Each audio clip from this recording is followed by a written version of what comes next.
صدیق اکبر نے چہرہ دیکھا، چہرہ دیکھ کے عبادت کی. یار کہے چھٹو سبحان اللہ.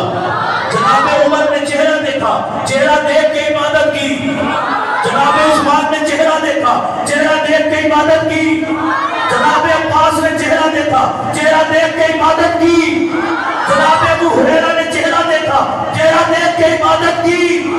جناب ابن عباس نے چہرہ دیکھا، چہرہ دیکھ کے عبادت کی. میں نے عرض کیا کہ صحابہ تو چہرہ دیکھ کے عبادت کرتے ہیں، ہم جیسے مسکین 14 صدیاں گزرنے کے بعد بھی آئیں گے، ہمارے لیے کیا حکم ہے؟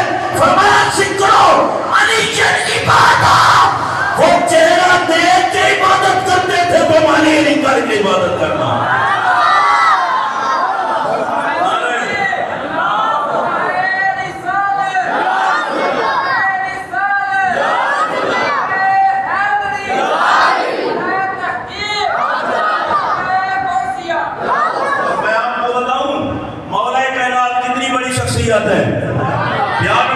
سبحان اللہ. نبی نے مولا کائنات کا ہاتھ پکڑ کے کہا تھا من کنت مولا فہذا علی المولا. میرے نبی نے کہا تھا جس کا میں مولا اس کا علی مولا. جو مرضی آپ اس کا ترجمہ کرتے رہے لیکن سنیے بڑی توجہ سے. میرے نبی نے کہا جس کا میں مولا اس کا علی مولا.